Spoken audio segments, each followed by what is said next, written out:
अस्सलाम वालेकुम everyone, welcome back to the new video. तो गाइस, आज की इस वीडियो के अंदर हम बात करने जा रहे हैं difference between cyber threat and cyber attack. तो सबसे पहले हम बात कर लेते हैं साइबर थ्रेट की। Cyber threat refer to any potential danger or malicious activity that can compromise the security of a computer system, network or digital assets of an organization। तो साइबर थ्रेट हमारे पास बेसिकली ऐसी एक malicious activity होती है जो कि compromise करना चाह रही होती है हमारे कंप्यूटर सिस्टम के सिक्योरिटी को, हमारी नेटवर्क को, हमारे डिजिटल एसेट्स, किसी भी ऑर्गेनाइजेशन के डिजिटल एसेट्स को कंप्रोमाइज़ करने की कोशिश की जा रही होती है। इस एक्टिविटी को हम कह रहे होते हैं साइबर थ्रेट। बेसिकली इसकी एग्जांपल हमारे पास है, अ hacker who is actively looking for a weakness in a network is considered a cyber threat.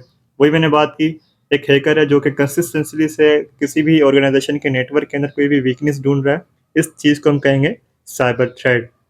Then उसके बाद हम बात करते हैं साइबर अटैक की। A cyber attack is intentional act to exploit or gain unauthorized access to a computer system, network or data. This involves actual effort to breach security measure and cause harm or theft. तो cyber attack basically हमारे पास एक ऐसी activity होती है जिसके अंदर जो हैकर होता है वो पूरे इरादे से किसी भी डेटा, किसी भी सिस्टम को ब्रीच करने की कोशिश करता है। देन उस कोशिश में वो कामयाब हो जाता है। तो इस चीज़ को हम कहेंगे साइबर अटैक। यानी कि वो अपने जो अटैक उसने किया हुआ है उसके अंदर वो कामयाब हो गया, वो उसने जो डेटा था ब्रीच कर पाया, सिस्टम को कंप्रोमाइज़ कर लिया। इस पूरी एक्टिविटी को हम कहेंगे अब साइबर अटैक, यानी कि हमारे ऊपर एक अटैक हुआ। देन इससे पहले जो मैंने बात की साइबर थ्रेट की, उसमें ये बताया जा रहा है कि एक हैकर है जो कि सिर्फ़ कोशिश कर रहा है किसी भी सिस्टम को कंप्रोमाइज़ करने की, किसी भी डेटा को ब्रीच करने की। उस कोशिश को हम कह रहे हैं साइबर थ्रेट, और अगर उस कोशिश में कामयाब हो जाए, इस चीज़ को हम कहेंगे cyber attack. I hope you are getting my points. Then उसके बाद हमारे पास कुछ कॉमन टाइप्स है साइबर अटैक की, वन बाय वन हम उनको भी डिस्कस करते हैं। तो सबसे पहले हमारे पास आता है fishing. Phishing an attempt to obtain sensitive information like username, password, or credit card details by masking as trustworthy entity using electronic communications channel। तो फिशिंग बेसिकली हमारे पास एक टाइप्स ऑफ अटैक है जिसके अंदर जो हैकर होता है वो यूज़र का यूज़र नेम, पासवर्ड और क्रेडिट कार्ड इन्फॉर्मेशन या उसकी पर्सनल इन्फॉर्मेशन लेने की कोशिश करता है बाय मास्किंग एज ट्रस्टवर्दी, यानी कि वो ये ज़ाहिर करता है कि मैं आपकी भरोसेमंद आदमी हूँ, या मैं कोई भी एक ऑर्गेनाइजेशन हूँ जो कि ये काम कर रही है, या आपका मैं बैंक अकाउंट की मालूमात देना चाह रहा हूँ तो मैं आपके बैंक से बात कर रहा हूँ। तो इस तरह वो एक ट्रस्टवर्दी बंदा है ताकि वो अपने टारगेट की इन्फॉर्मेशन ले सके यूजिंग इलेक्ट्रॉनिक कम्युनिकेशन चैनल। मतलब कि वो जितने भी हमारे पास इलेक्ट्रॉनिक कम्युनिकेशन चैनल जैसे कि व्हाट्सअप, फेसबुक, सोशल मीडिया के प्लेटफॉर्म, देन हमारा टेक्स्ट हो गया, हमारा नंबर हो गया। स्पेशली यहाँ पर फिशिंग के अंदर ईमेल्स का यूज़ किया जा रहा होता है। बैंक की तरफ से कोई ईमेल आ जाएगी आपके पास, हालांकि वो बैंक होगा नहीं, वो हैकर बैंक बन के आपको ईमेल करेगा कि आप अपना अकाउंट नंबर मुझे बताएं ताकि मैं आप चेक करूँ कि आपका अकाउंट नंबर सिक्योर है या नहीं। तो इस तरह की कहानी होती है फिशिंग के अंदर। तो ये सारे मामला होते हैं फिशिंग में। उसके बाद हम बात करते हैं मालवेयर की। तो malware software design to harm and exploit an individual computer और ऑर्गेनाइजेशन सिस्टम।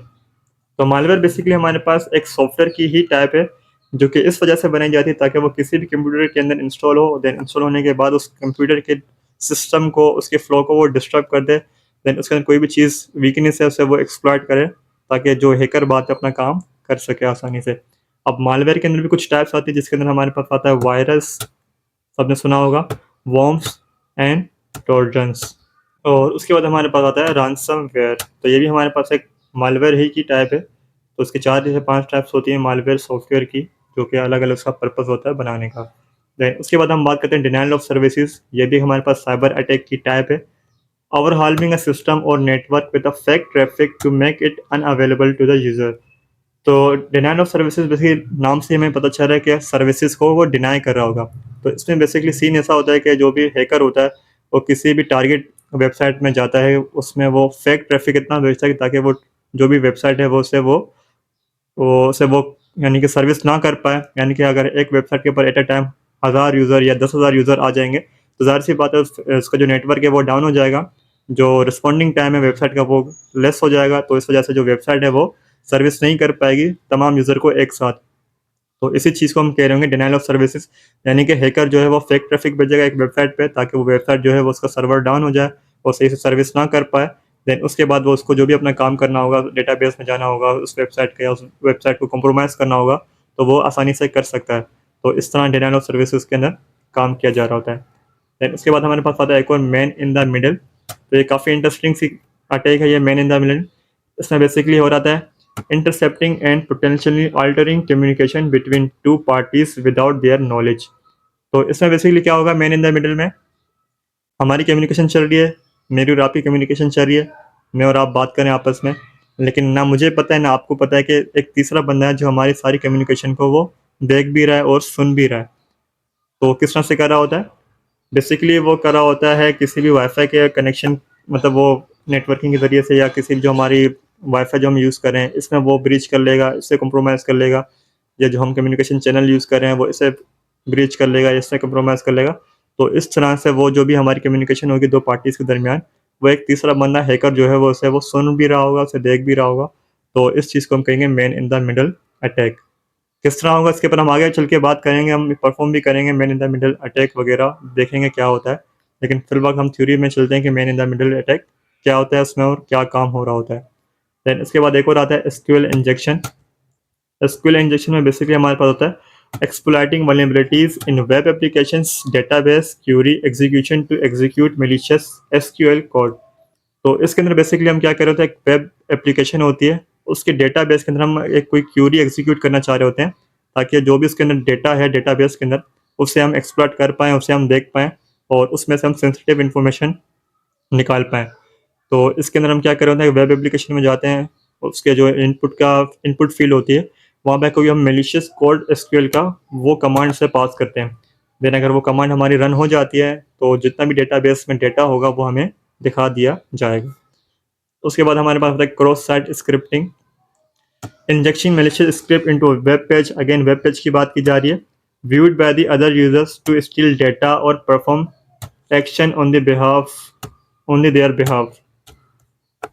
तो क्रॉस साइट स्क्रिप्टिंग में बेसिकली हमारे पास एक सीन होगा इसके अंदर कि जो यूज़र है हम उसी के कंधे पे बंदूक रख के काम करवाएंगे। यानी कोई भी यूज़र है वो कहीं भी जा रहा है, किसी वेबसाइट पर विजिट कर रहा है, तो हम उसके बिहाफ पे उस वेबसाइट को एक्सेस करने की कोशिश कर रहे होंगे, ताकि अगर पकड़े भी जाए तो वो तीसरा जो बंदा है बेचारा वो पकड़ा जाए, हैकर पीछे ही रहे। तो इसमें होगा क्या, inserting a script into a form post that steel cookies from the other users. तो अगर एक यूज़र है जिसके कंधे पे बंदूक रखा, एक यूज़र है जिसके कंधे पे मैं बंदूक रख के चलाना चाह रहा हूँ, तो किसी वेबसाइट पे जा रहा है तो वहाँ पे वो फॉर्म पोस्ट कर रहा है या कोई भी एक फॉर्म फिल आउट कर रहा है, तो मैं उस यूज़र के किसी भी तरह से मतलब उसकी नेटवर्क में या उसके आईडी पासवर्ड पर एक मैं इस तरह के सिस्टम लगा दूंगा ताकि वो किसी भी वेबसाइट पर जाए उसकी वहाँ से वो कुकीज़ कैप्चर कर ले। अब कुकीज़ क्या होती हैं, बेसिकली थोड़ा सा मैं ओवरव्यू दे रहा हूँ। कुकीज़ बेसिकली हमारे पास किसी वेबसाइट के अंदर कुकीज़ हमारी होती हैं, जब भी हम जा रहे हैं कहीं भी वेबसाइट पे तो हमारी वहाँ पे कोई ना कोई कुकीज़ जनरेट हो रही होती है। उस कुकीज़ के अंदर ये एश्योरिटी होती है कि नेक्स्ट टाइम जब भी हम इस वेबसाइट पे आएंगे तो वो वेबसाइट हमें पहचान लेगी कि ये यूज़र कौन है, इसका पासवर्ड क्या था। तो कुकीज़ के अंदर भी हमारी इन्फॉर्मेशन होती है। तो वो जब कुकीज़ किसी के पास आ जाएंगी तो बाय डिफ़ॉल्ट वो उसकी हमारी जितनी भी इन्फॉर्मेशन है उस वेबसाइट की वो उस यूज़र के पास चली जाएंगे या उस हैकर के पास चली जाएंगे। तो ये सारे काम हो रहा था हमारे पास क्रॉस साइट स्क्रिप्टिंग के अंदर। उसके बाद हम बात करते हैं ट्रेडिशनल स्टफिंग। तो इसमें बेसिकली क्या होता है, using stolen user name and password combination to gain unauthorized access to account on a various website. Traditional stuffing में बेसिकली ये होता है कि जो भी हमारा टारगेट है उसका हमने यूज़र नेम और पासवर्ड किसी भी तरह से एक्सेस कर लिया है, हमें पता है कि फ़लाँ टारगेट का क्या यूज़र नेम है, उसका क्या पासवर्ड है। अब उसे कम्बिनेशन को मिला के हम मुख्तलिफ वेबसाइट्स पर जाते हैं जहाँ पे हमें पता होता है कि जो हमारा टारगेट है कभी ना कभी यहाँ आया होगा। वहाँ जाते हैं, वहाँ लॉगिन करने की कोशिश करते हैं, अगर लॉगिन हो जाते हैं तो वहाँ पे जो भी डिटेल्स होती हैं उसकी वो हम एक्सेस कर पाते हैं। देन इसमें से हम देखते हैं कि अगर कोई क्रेडिट कार्ड की इन्फॉर्मेशन या कोई बैंक अकाउंट की डिटेल्स वगैरह यहाँ पे पोस्ट इसने किए हुए हैं, तो उसको मैं यूज़ करते हुए उसे वो मतलब अपने काम वो कर सकता है साइबर अटैकर या हैकर वगैरह। उसके बाद हम बात करते हैं insider threat. Insider threat basically हमारे पास ऑर्गेनाइजेशन के अंदर कुछ ऐसे लोग बैठे हुए होते हैं जो कि अपनी कंपनी या किसी भी इंडिविजुअल को नुकसान पहुंचा रहे होते हैं। तो इस चीज़ को हम कहेंगे इनसाइडर थ्रेट, यानी कि हमारी ऑर्गेनाइजेशन के अंदर एक कोई बंदा है जो कोई हैकिंग करता है या हैकर है। वो क्या करेगा, अपने कोलीग्स के अपने ऑर्गेनाइजेशन में किसी भी कंप्यूटर सिस्टम पर या अपने एचआर पर या अपने मैनेजर पर वो अटैक करेगा और उसकी जितनी भी इंफॉर्मेशन है वो लेने की कोशिश करेगा, ताकि वो बाद में कुछ भी करना चाहे, उससे वो अपने मकासद पूरा करना चाहे या उससे पैसे लेना चाहे। तो ये सारी बातें इनसाइडर थ्रेट में आती हैं, वो ये कर रहा होता है। उसके बाद हमारे पास लास्ट में आता है zero day exploit. exploiting a previously unknown vulnerabilities in a software or hardware before the developer has released or fixed it. अब बाद दफ़ा ऐसा होता है जब भी हम एक सॉफ्टवेयर बनाते हैं तो उसको हम पब्लिश करने से पहले कुछ 1-2 हफ्ते खुद टेस्ट कर रहे होते हैं, जिस डेवलपर टीम होती है जिसने सॉफ्टवेयर बनाया होता है, वो उसे वो टेस्ट कर रही होती है, देख रही होती है कि वो जो सॉफ्टवेयर है वो ठीक से रन हो रहा है या उसमें कोई वल्नरेबिलिटीज़ है, कोई भी इसके अंदर वीकनेस है तो उससे ऊपर हम काम करें, उसके बाद हम यूज़र को इसे प्रोवाइड करें। इस तरह ज़ीरो डे एक्सपर्ट होता है कि एक जो टाइम पीरियड होता है 1-2 हफ्तों का, जो कि सॉफ्टवेयर बनने के बाद वो टीम टेस्ट कर रही होती है सॉफ्टवेयर को, तो उसी दौरान कोई आता है अटैकर अटैक करता है। अटैक वो कौन से होते हैं जो कि वेल नोन होते हैं, यानी कि जो करंट सिनेरियो में अटैक चल रहे होते हैं वो उनको परफॉर्म करता है, ताकि वो अपने यहाँ जो भी सिस्टम को कंप्रोमाइज़ कर पाए, वो डेटा को ब्रीच कर पाए। तो सारे काम हमारे पास साइबर अटैक के अंदर हो रहे होते हैं। तो आज की इस वीडियो के अंदर हमने बात की difference between cyber threat and cyber attack. Then उसके बाद हमने कुछ साइबर अटैक की टाइप्स के बारे में बात की, कि फिशिंग, मालवेयर और इस तरह के जो भी हैं 9 टू 10, आई थिंक हमने 9 टैब्स के बारे में बात की। तो आई होप कि वो वीडियो पसंद आई होगी। Thanks for watching.